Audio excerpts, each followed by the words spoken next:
The asteroid drifted alone in the dark space between stars. Dr. Marcus Chen pressed his face against the small window of the research shuttle and watched the giant rock grow larger. It looked ordinary from the outside, but his instruments told a different story. Deep inside this floating mountain was something that should not exist. Marcus had been working on the research station Prometheus 7 for 3 years. Most days were boring. He studied old alien ruins and broken technology that no one could understand anymore. But today was different. Today, the station's computer system area had found something new.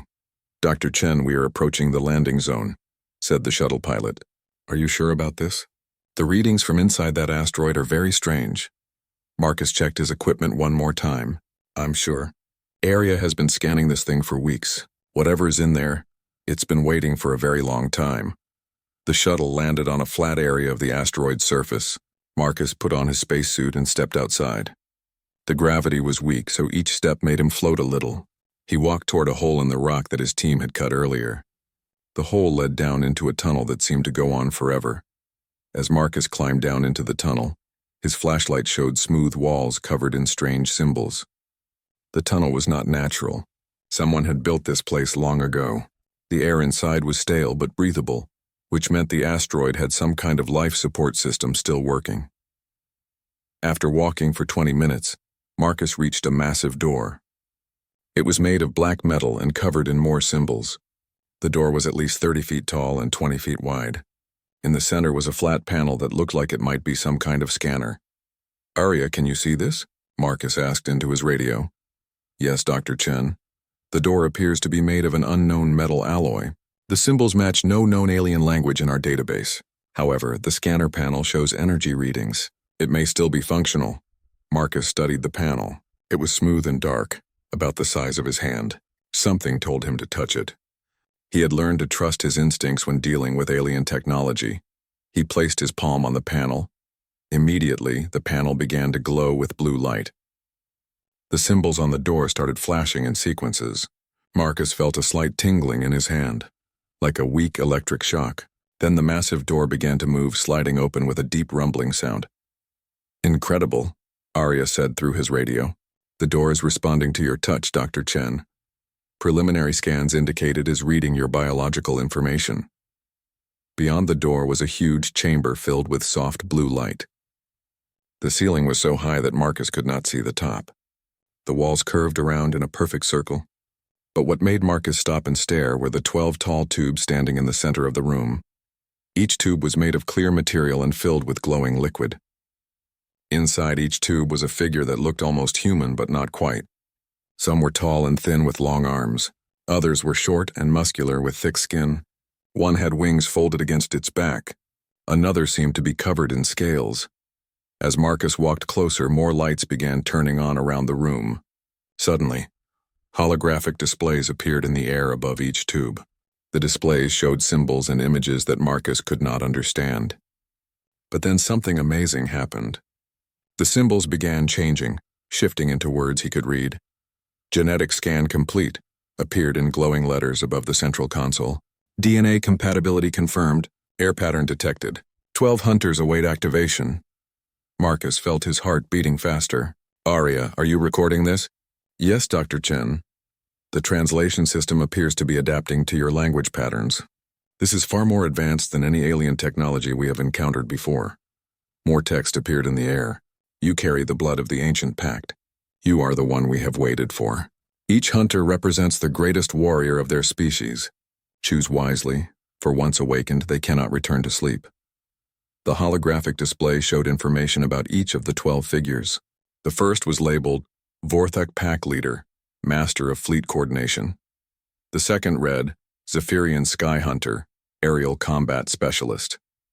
There was a Deepstone Clan Champion, Siege, Warfare Expert, and 9 others, each with different titles and abilities. Marcus realized he was looking at something impossible. These were not just alien bodies in storage. They were living beings from species that had been extinct for thousands of years. But how was that possible? "Analysis complete," Arya announced.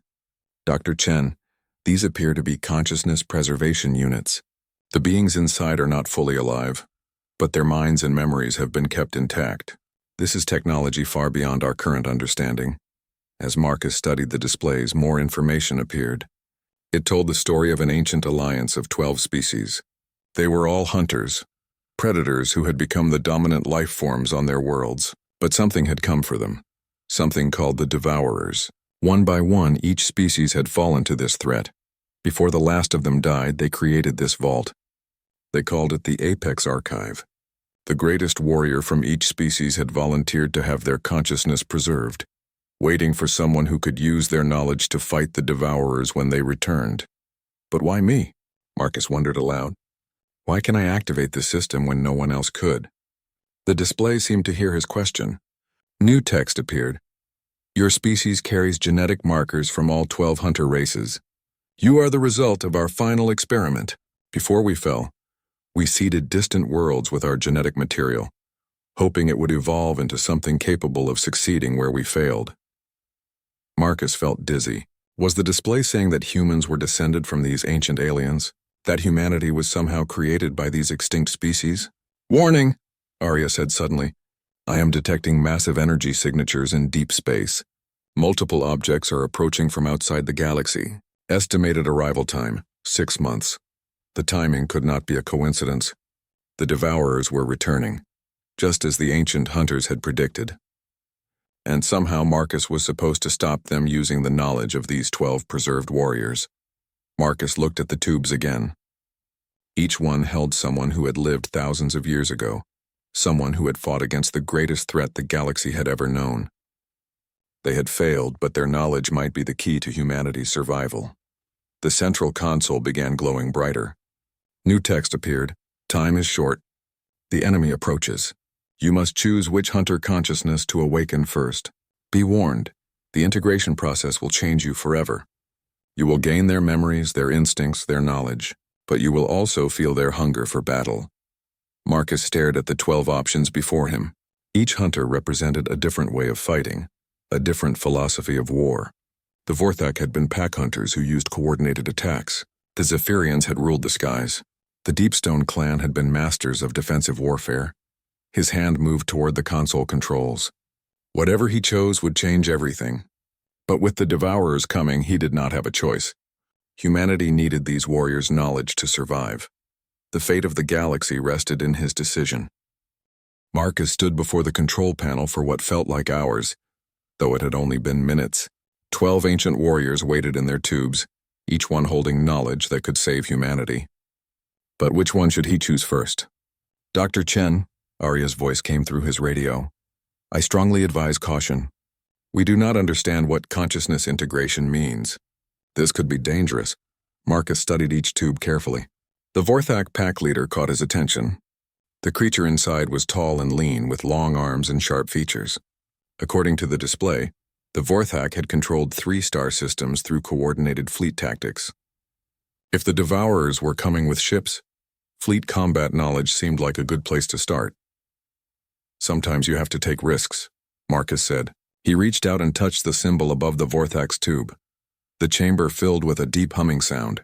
The liquid in the tube began to glow brighter. Marcus watched as the Vorthak's eyes suddenly opened, glowing with the same blue light as the chamber. The creature looked directly at Marcus through the clear wall of the tube. Then the pain hit. Marcus fell to his knees as something invaded his mind. It felt like someone was pouring molten metal into his brain. Images flashed before his eyes. Vast space battles, ships moving in perfect formation, the thrill of the hunt among the stars. But these were not his memories. My name is Kethmoran, a voice said inside his head. I am the last pack leader of the Vorthak. I have been waiting for you, Airchild. Marcus tried to speak but could only groan. The alien memories kept flooding in. He saw worlds covered in crystal cities. He felt the pack bond that connected Vorthak warriors across vast distances. He experienced the final battle when the Devourers came, and the hopelessness as his people were consumed one by one. The integration is painful, Kethamoran's voice continued, but necessary. You must learn quickly. The enemy that destroyed my people will soon reach this galaxy. Slowly the pain began to fade. Marcus found he could think more clearly, but his thoughts felt different. Alongside his human reasoning, he could feel Kethmoran's predatory instincts. When he looked around the chamber, He automatically noted exit points and defensive positions. His body felt coiled, ready to spring into action. "What did you do to me?" Marcus asked out loud. "I shared my essence with you," Kethmoran replied. "You now carry the accumulated knowledge of the greatest Vorthak pack leader who ever lived. You understand fleet tactics, pack coordination, and the art of the hunt. But more importantly, you understand our enemy." Marcus stood up, surprised by how smooth and controlled his movements felt. His human clumsiness was gone, replaced by the fluid grace of a predator. "Tell me about the Devourers." Images filled his mind, but now they came gently, like memories from his own past. He saw vast ships that looked like giant insects. Inside each ship was not a crew, but a single massive creature with thousands of minds working as one. The Devourers did not just destroy civilizations, they absorbed them. Each Devourer ship contains the absorbed consciousness of every species they have consumed, Kethmoran explained. They learn our tactics, our technologies, our ways of thinking. Then they use our own knowledge against us, but with perfect coordination that no individual species can match. Marcus understood now why the 12 hunter species had failed. Each one had fought according to their nature. The Vorthak used pack tactics. The Zephyrians fought with aerial superiority. The Deepstone clan relied on defensive positions. But the Devourers learned each approach and countered it with absorbed knowledge from hundreds of other species. That is why the archive was created, Kethmoran continued. We hoped that someday a species would arise that could use the knowledge of all 12 hunter races. A species capable of adaptation and synthesis rather than rigid specialization. "And you think humans are that species?" Marcus asked. "Your DNA contains traces from all 12 races. This is not an accident. Before my people fell, we seeded distant worlds with genetic material from the Alliance. We hoped evolution would create something new, something the Devourers had never encountered." Marcus walked to the central console. The holographic displays showed him information he could now understand with Kethmoran's knowledge. The chamber was not just a storage facility, it was a complete weapons manufacturing system. Hidden beneath the asteroid were construction bays capable of building ships and weapons using technology from all 12 species. "Area," Marcus called. "How long until those energy signatures reach the outer colonies?" "Approximately 5 months, Dr. Chen. But I am detecting some concerning changes in your vital signs. Your brain activity is showing patterns I have never seen before." Marcus could feel what Arya was detecting. His mind was different now. He thought faster, saw patterns more clearly, and felt in constant awareness of his surroundings that he had never experienced as a pure human. But underneath it all was something that worried him, a hunger for battle that felt foreign to his human nature. "The predator instincts are part of the integration," Kethmoran said, sensing his concern. "You must learn to control them, not suppress them. They are a tool, not a master." Marcus forced himself to focus on the practical issues. "If I awaken the other hunters, will I be able to integrate with all of them?" "Unknown. No being has ever attempted to integrate with more than one hunter consciousness. The process was designed for gradual awakening, one hunter at a time with years of training between each integration." "We don't have years," Marcus said. Through the chamber's sensors, he could now detect the massive energy signatures approaching from deep space. With Kethmoran's enhanced perception, he understood that the signals were too big and too coordinated to be anything but a devourer fleet. Over the next several hours, Marcus explored the hidden sections of the asteroid with his new abilities. He found construction bays filled with partially built ships. He discovered weapons that combined technologies from multiple species.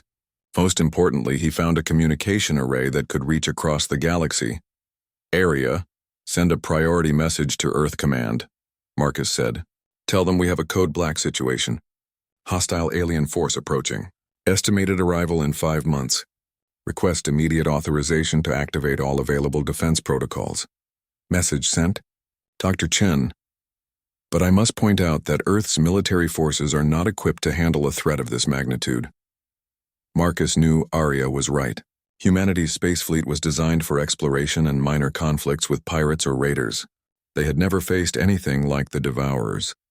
But now, with Kethmoran's memories, Marcus could see possibilities that pure human thinking could never have conceived. "We're not going to fight them with humanity's current technology," Marcus said. "We're going to use the Hunter Archive to build something new." "That is a dangerous path," Kethmoran warned. "The Hunter technologies are powerful, but they require the proper mindset to control. Your species may not be ready. Marcus looked at the 11 remaining tubes. Inside each one was a warrior who had dedicated their existence to perfecting the art of battle. Together they represented thousands of years of combat experience and tactical knowledge.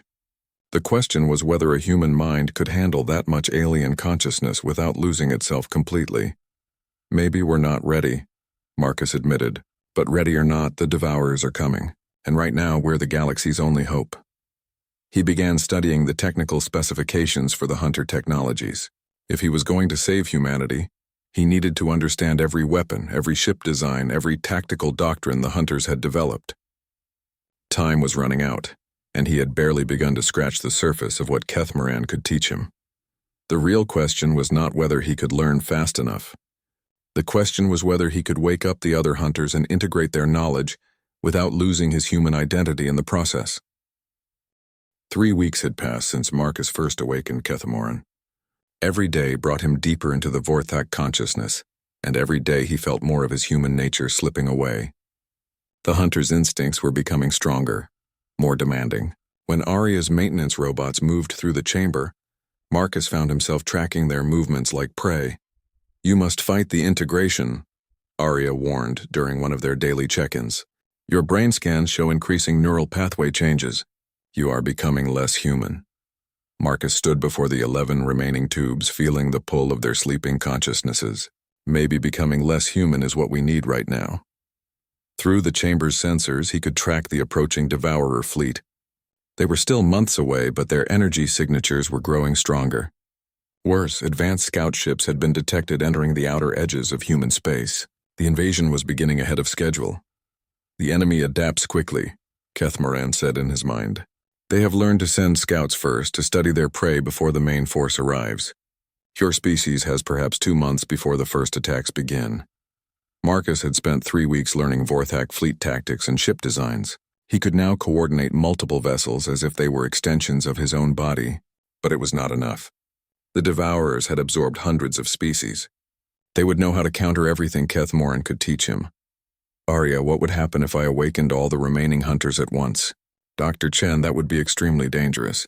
The integration process with one Hunter consciousness has already caused significant changes to your brain structure. 11 more would likely destroy your mind completely. But if I survived it? Arya was quiet for several moments. If you survived, you would have access to the combined knowledge of 12 of history's greatest warriors. But the chances of survival are minimal. The original designers of this system intended gradual integration over decades, not simultaneous awakening. Marcus looked at his hands. They moved with Kethmoran's fluid grace now, always ready for combat. His human awkwardness was gone, replaced by predatory efficiency, but along with the physical changes came mental ones. He felt the constant urge to hunt, to dominate, to prove his superiority through battle. The hunger grows stronger, he said to himself. It will consume you if you let it, Kethmoran replied. But there is another way. Your species has something mine never possessed. The ability to synthesize different approaches without losing your core identity. Perhaps you can integrate multiple consciousnesses where others would fail. Reports from Earth Command arrived daily, each one worse than the last. Devourer scouts had been spotted near mining colonies in the outer systems. Several exploration vessels had gone missing near the galactic rim. Humanity was beginning to mobilize its fleets, but their weapons and tactics were designed for fighting other humans, not cosmic predators. Marcus made his decision. He walked to the central control panel and began activating all 11 remaining tubes simultaneously. Warning lights flashed throughout the chamber as the system registered what he was doing. Integration of multiple consciousnesses not recommended, the chamber's voice announced. Probability of subject survival, 12.7%. Sometimes you have to beat the odds, Marcus said, and pressed the final activation sequence. The chamber erupted in light and sound. All 11 tubes began glowing as their occupants awakened for the first time in millennia. Marcus felt the first new consciousness slam into his mind like a physical blow. Zythera, the Zephyrian sky hunter, brought with her the sensation of flying through storm clouds and the tactical knowledge of three-dimensional aerial combat. Her memories of wind and sky mixed with Kethmoran's spaceborne pack hunting. creating new combinations Marcus had never imagined. Then came Throck Ironwall of the Deepstone clan, carrying the weight of mountain fortresses and siege warfare. His defensive mindset clashed with the aggressive hunting instincts of the other two, creating a painful tension in Marcus's skull. More consciousnesses poured in. Silkandra the web spinner with her knowledge of trap-based warfare. Furydoc the berserker with his understanding of psychological intimidation. Nethlera the silent blade and her mastery of stealth tactics. Marcus fell to his knees as 12 different warrior philosophies battled for dominance in his mind. Each hunter had spent their lives perfecting one approach to combat. Now they were all trying to assert their superiority within the same consciousness. "You cannot hold us all." Zythera's voice cut through the mental chaos. "Choose one of us to follow or we will tear your mind apart." "No." Marcus gasped through the pain. "I need all of you." The battle raged inside his head. Kethmoran's pack tactics fought against Throck's defensive strategies. Zythera's aerial maneuvers clashed with Silkandra's ground-based traps. The different hunters' instincts and memories created a war within Marcus's consciousness. But something unexpected happened. Instead of one consciousness winning, Marcus's human adaptability began finding ways to merge them. Where Kethmoran saw fleet coordination, Zythera added vertical movement patterns. Where Throck planned defensive positions, Silkandra suggested hidden traps within the fortifications. "Impossible," breathed Nethalara. "He is not choosing between us. He is combining us." Marcus felt his mind expanding, making room for all 12 warrior perspectives. The pain began to fade as the consciousnesses stopped fighting each other and started working together. For the first time in galactic history, the knowledge of 12 apex predator species was unified in a single mind. When Marcus stood up, he was no longer the same person who had entered the chamber weeks ago. His body moved with perfect balance and control. His eyes tracked multiple targets simultaneously. His mind processed tactical scenarios at superhuman speed while maintaining dozens of contingency plans. "Area, run a full diagnostic on my condition. Dr. Chen, your brain activity is unlike anything in recorded science. You appear to be thinking along 12 different cognitive pathways simultaneously, while maintaining a central human consciousness that coordinates them all." Marcus walked to the weapons manufacturing bay and began designing ships that combined technologies from all 12 hunter species. Forthak coordination systems merged with Zephyrian maneuverability. Deepstone defensive capabilities were enhanced by web spinner trap technologies. Each design was something none of the original species could have conceived alone. "The enemy approaches in 8 weeks, he announced to the chamber. "We need to prepare." But preparation meant more than just building weapons. Marcus realized that he could not fight the Devourers alone. He needed other humans who could integrate with hunter consciousnesses, creating a new kind of warrior that combined human adaptability with alien expertise. Over the following days, Marcus sent messages to Earth Command requesting volunteers for an experimental program. He needed pilots, soldiers, and tacticians who were willing to undergo consciousness integration with individual hunter spirits. Not the full integration he had endured, but a partial melding that would give them access to specific hunter abilities. The volunteers began arriving within a week. 50 of humanity's best military personnel, willing to risk everything to save their species. Marcus looked at them and saw potential he had never recognized before. Humans were not the strongest or fastest or most technically advanced species in the galaxy, but they had something unique: the ability to learn from others and make that knowledge their own. "Today we begin training," Marcus told the assembled volunteers. "You will each bond with a portion of a hunter consciousness. You will learn to fight as they fought, but you will remain human. Together, we will create something the Devourers have never encountered." As the first volunteer stepped forward to begin integration, Marcus felt all 12 hunter consciousnesses react with something like hope. For the first time in millennia, they believed victory might be possible. The war for the galaxy was about to begin, and humanity was no longer fighting alone. The first Devourer attack came at dawn on New Eden, a farming world that fed 3 star systems. Captain Sarah Chen, Marcus's younger sister, watched from the bridge of her patrol ship as massive insect-like vessels emerged from hyperspace. She had undergone partial integration with Zithara's consciousness 2 weeks earlier. And now she saw the enemy with both human eyes and Zephyrian tactical awareness. All ships, this is Control Alpha. Marcus's voice came through the communication system. He was coordinating the defense from his command ship, the Apex Hunter. Remember your training. Do not follow predictable patterns. The enemy learns and adapts. Keep them guessing. Sarah felt Zithara's influence guiding her movements as she dove her fighter toward the nearest Devourer ship. The alien vessel was enormous, easily 10 times the size of Earth's largest battleship. Its surface crawled with weapons that tracked her approach with mechanical precision. But as Sarah began her attack run, she did not follow standard human fighter tactics.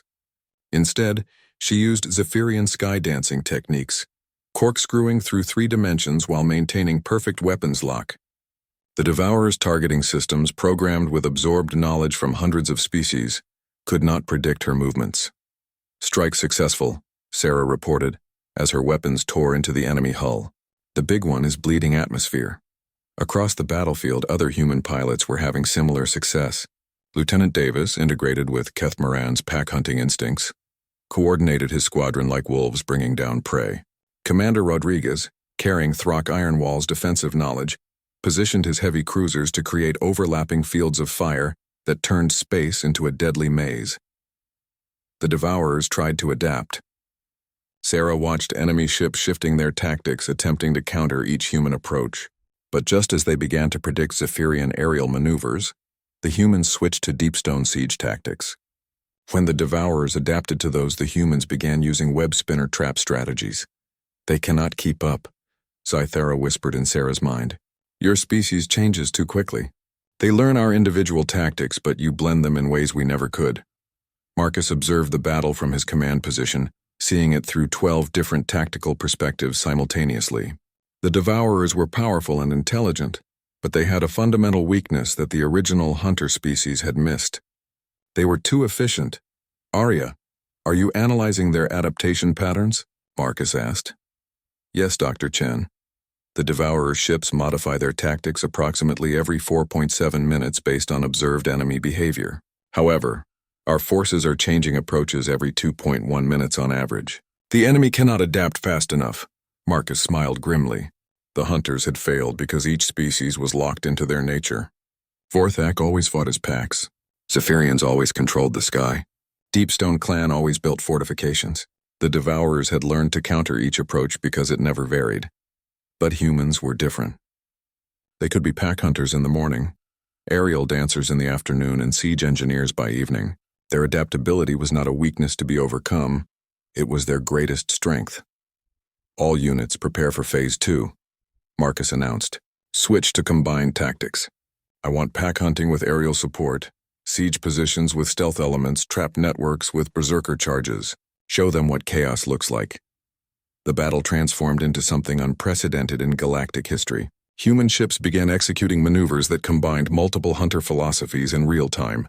Sarah's fighter squadron worked with Davis's pack hunters to create 3-dimensional wolf tactics in space. Rodriguez's defensive positions became launching points for Silkandra-inspired trap networks that caught Devourer ships in webs of coordinated fire. The enemy began making mistakes. Devourer ships collided with each other as they tried to simultaneously counter pack tactics, aerial maneuvers, and siege warfare. Their perfect coordination became a liability when faced with constantly shifting opposition. Impossible, one of the Devourer vessels transmitted on open channels. Marcus could hear confusion in the mechanical voice. Prey species cannot coordinate multiple predator paradigms. Tactical synthesis not observed in 847 absorbed civilizations. That's because you never met humans before. Marcus replied on the same frequency. We don't just absorb knowledge, we improve on it.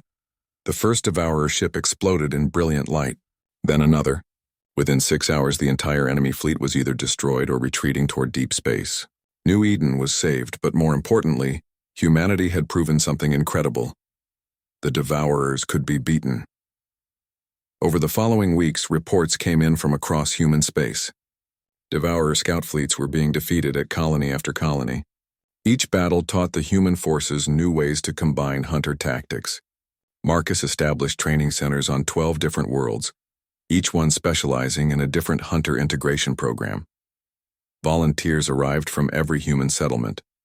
Farmers became pack hunters. Scientists learned aerial combat. Teachers mastered siege warfare. Within a month, humanity had trained over 10,000 hybrid warriors, each one carrying a piece of the ancient hunter legacy, while remaining fundamentally human. But Marcus knew the real test was still coming. The main Devourer fleet was approaching the core systems, and these would not be scouts or advanced forces. These would be the full power of a species that had consumed hundreds of civilizations. Arya, show me the latest intelligence on the primary enemy force. The holographic display showed a sight that would have terrified the original hunter species. Thousands of Devourer ships arranged in perfect formation, each one the size of a small moon. At the center was the largest ship Marcus had ever seen, a construct built from the absorbed matter of entire worlds. That is the Prime Devourer, Kethamoran said in his mind. It contains the absorbed consciousness of every species they have consumed. Fighting it will be like facing all of galactic history at once. Marcus studied the display with all 12 hunter perspectives working simultaneously. The Prime Devourer was not just a ship, it was a mobile civilization. Its very existence was a monument to the Devourer's success. Then we'll just have to show them something they've never absorbed, Marcus said. We'll show them what it means to be human. He began designing the final battle plan, one that would require every human in the galaxy to work together. It would be dangerous, possibly suicidal, but it would also be something completely unique in galactic history. A battle fought not by one species following their nature, but by one species transcending nature itself. The hunter consciousnesses in his mind felt something they had not experienced in millennia, hope mixed with anticipation. For the first time since their civilizations fell, they believed the Devourers could not just be defeated, but proven wrong about the nature of predator and prey. The final confrontation was 3 weeks away. Marcus began calling in every human ship, every trained warrior, every person willing to fight for the future of not just humanity, but all life in the galaxy. The stage was set for a battle that would determine whether the Devourer's vision of perfect consumption would triumph, or whether humanity's gift for chaotic adaptation would create something entirely new. The Devourer home system was a graveyard of worlds. Where planets had once orbited their star, massive construction rings now floated in space. Each ring was built from the absorbed matter of consumed civilizations, creating a fortress that had never been breached in galactic history. Marcus stood on the bridge of the Apex Hunter, leading a fleet of 5,000 human ships toward the heart of enemy territory. Behind him, every person who had volunteered for hunter integration was ready for the final battle. They came from every human world, farmers, teachers, miners, scientists, all transformed into warriors who carried the legacy of 12 extinct species. Enemy contact in 30 minutes, Arya announced. I am detecting over 10,000 Devourer vessels in defensive positions around the construction rings. Through the view screen, Marcus could see the Prime Devourer at the center of the system.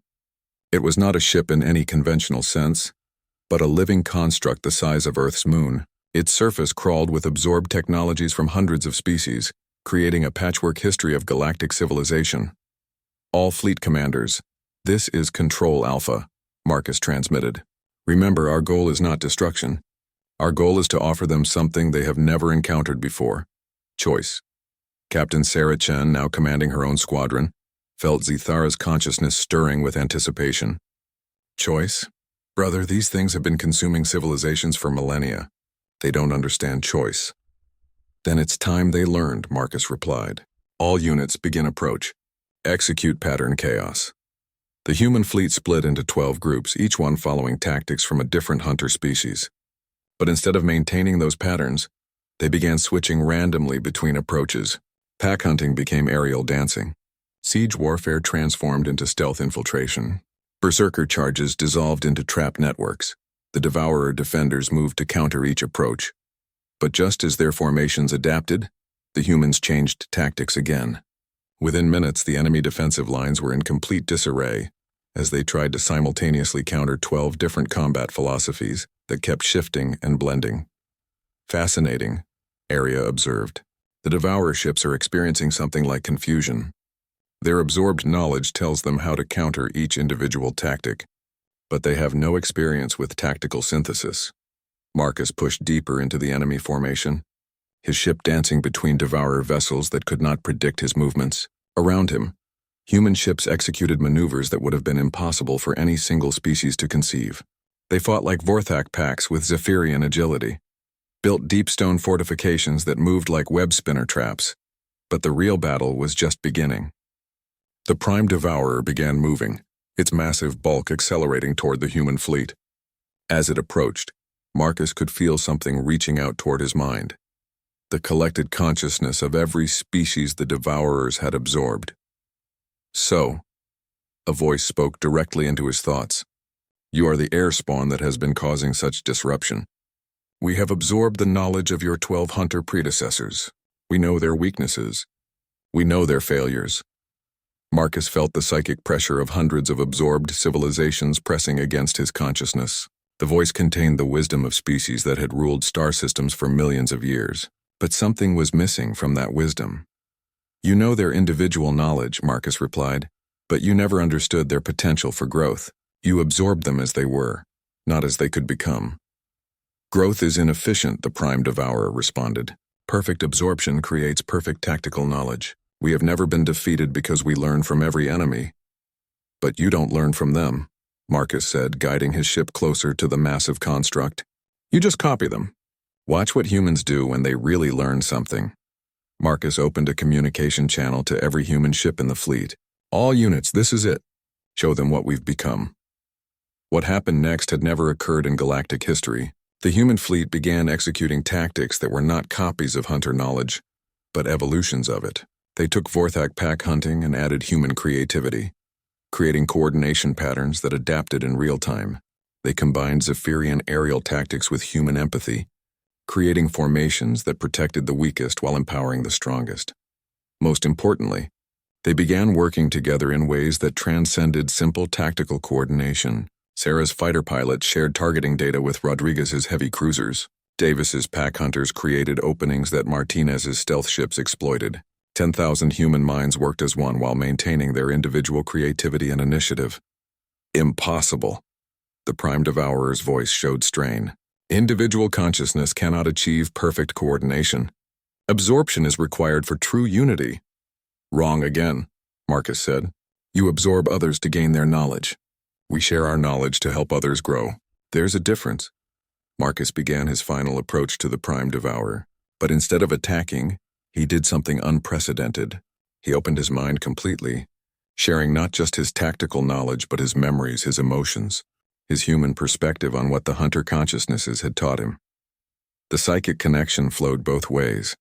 For the first time in their existence, the Devourers experienced something other than absorption.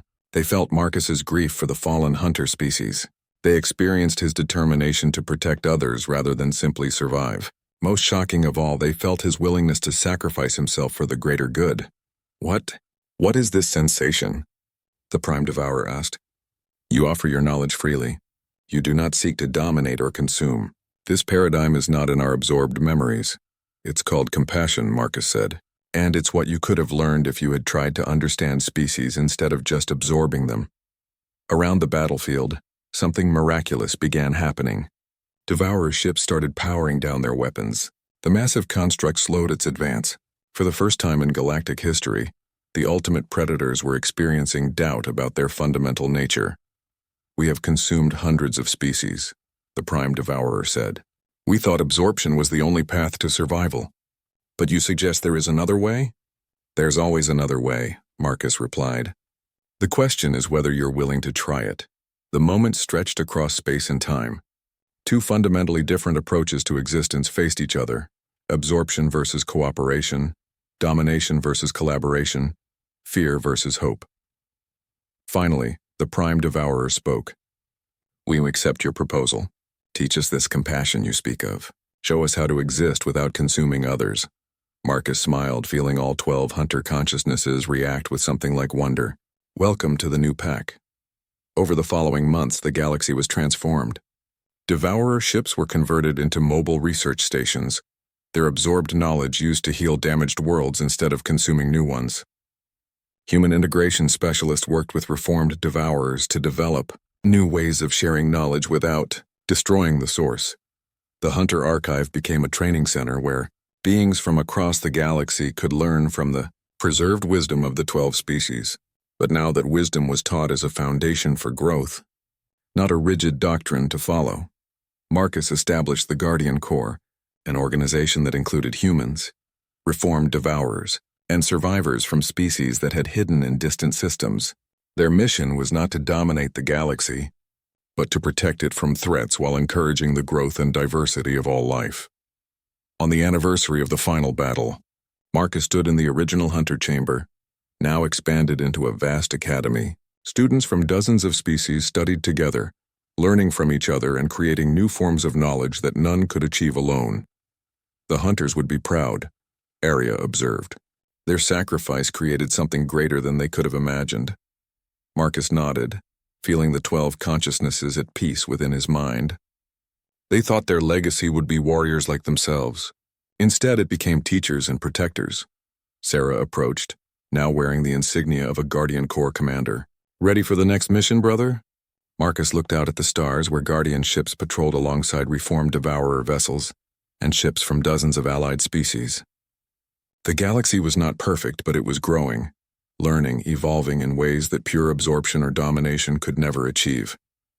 Always, Marcus replied. That's what makes us human.